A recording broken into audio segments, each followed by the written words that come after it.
पिछले एपिसोड में आपने देखा होगा कैसे ऐश और जॉन दोनों मिलकर लड़ रहे होते हैं। तभी अचानक जॉन ऐश को मारने वाला होता है लेकिन तभी बीच में ऐश का इन्फोनेम आ जाता है और ऐश को बचा लेता है। लेकिन जॉन काफ़ी ज़ोर से पंच मारता है इन्फोनेम के मुंह पे, जिससे इन्फोनेम को काफ़ी चोट लगती है। और अब देखिए आगे, जैसे ही इन्फोनेम को चोट लगती है ऐश बहुत ही ज़्यादा घबरा जाता है। ऐश तो दौड़ते दौड़ते इन्फोनेम के पास जाता है और जॉन तभी बीच में जॉन आ जाता है। लेकिन तभी ऐश जॉन को धक्का दे देता है, जिसकी वजह से जॉन नीचे गिर जाता है। फिर ऐश आगे दौड़ते दौड़ते जाता है और इन्फोनेम के पास चला जाता है।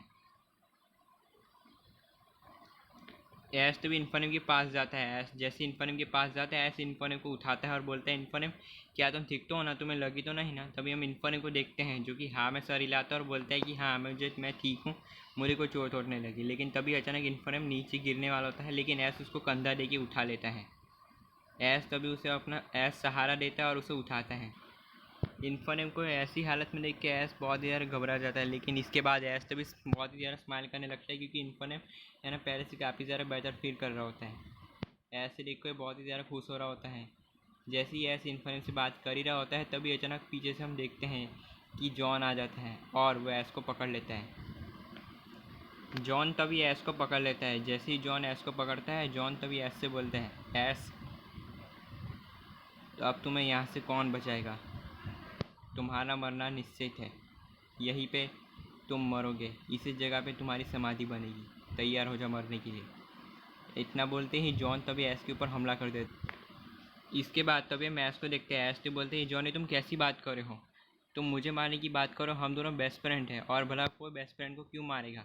तभी हम जॉन को देखते हैं। जॉन तभी बोलते हैं, नहीं नहीं, तुम मेरे बेस्ट फ्रेंड नहीं हो, तुम मेरे दुश्मन हो, तुमने मेरा गलत इस्तेमाल किया है, मैं आज तुम्हें मैं यहीं पे मार दूंगा। ऐश कहता हूँ मरने के लिए तैयार हो जाओ।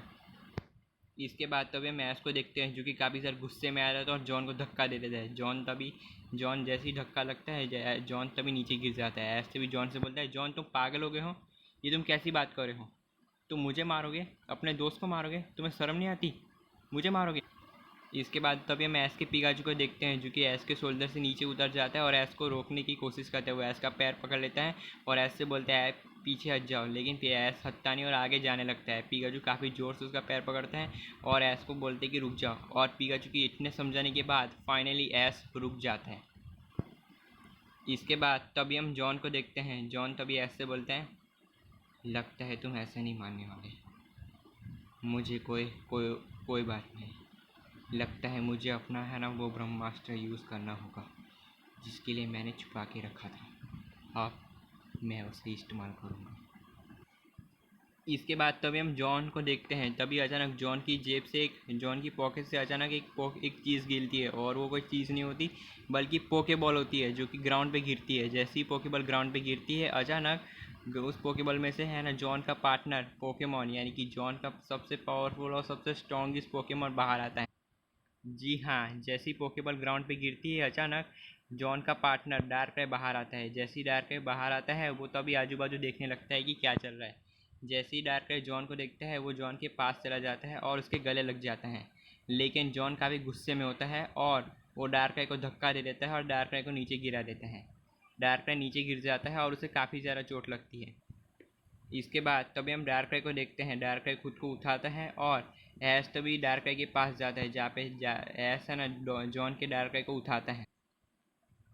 जैसे ही ऐश जॉन के डार्कrai को उठाता है ऐश तभी जॉन डार्कrai से बोलते हैं, डार्कrai तुम ठीक तो हो ना, तुम्हें लगी तो नहीं ना। तभी हम डार्कrai को देखते हैं। डार्कrai तभी बोलते हैं, ये सब चल क्या रहा है, वो मुझे बताएगा कि क्या चल रहा है और जॉन कहाँ है।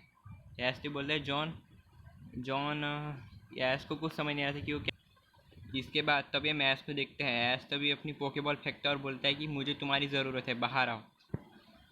इसके बाद जैसी पोकेबॉल ग्राउंड पे गिरती है हम क्या देखते हैं, ऐश का लुकारियो उस पोकेबॉल में से बाहर आता है। ऐश तभी लुकारियो से बोलते हैं, लुकारियो मुझे तुम्हारी मदद की ज़रूरत है, क्या तुम मेरी मदद करोगे। इसके बाद तभी हम ऐश के लुकारियो को देखते हैं जो कि हाँ में सर हिलाता है और बोलता है कि हाँ मैं तुम्हारी मदद करने को तैयार हूँ, बताओ क्या मदद है। तभी ऐश तभी लुकारियो को सारी बात बताता है कि क्या हुआ। ऐश तभी बोलता है कि अब तो समझ में आया कि क्या हुआ। तभी हम लुकारियो को देखते हैं जो कि बोलते हैं, ठीक है मैं तुम्हारी मदद करने को तैयार हूँ। इसके बाद तभी हम ऐश को देखते हैं। ऐश तभी लुकारियो से बोलता है, लुकारियो तुम्हारा थैंक यू सो मच, तुमने मेरी इतनी मदद की, और ये यहाँ तक भी मदद करने के लिए मेरा बहुत ज़्यादा शुक्रिया, थैंक यू सो मच। तभी इतना बोलती लुकारियो हमको लिखते हैं, जो कि ऐश के पास जाता है और ऐश के कंधे पे हाथ रखता है और बोलता है कि शुक्रिया करने की कोई ज़रूरत नहीं है, बताओ करना क्या है, मुझे बस इतना बताओ करना क्या है, मैं तुम्हारी मदद करने को तैयार हूँ। इतना बोलती है ऐश भी बोलता है तो ठीक है मेरे साथ आओ। इतना बोलती है मैं ऐश और लुकारियो दोनों को देखते हैं, दोनों तभी साथ जाने लगते हैं।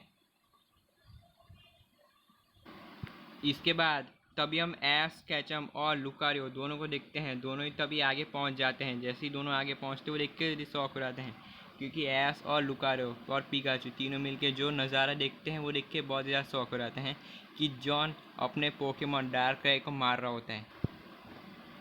ये सब देख के ऐश बहुत ही ज़्यादा शौक रहता है। ऐश तो बोलता है ये क्या जॉन, तुम अपने डार्कrai को क्यों मार रहे हो, ये तुमने किया क्या है। ऐश तो बोलता है, तभी हम ऐश के लुकारियो को देखते हैं। लुकारियो बोलते हैं लगता है उसे हमारे को सुनाई नहीं दे रही, हमें वहीं पे जाके उसे समझाना होगा। तभी ऐश बोलता है तुम्हारी बात सही है लुकारियो, हमें वहीं पे जाके उसे समझाना होगा।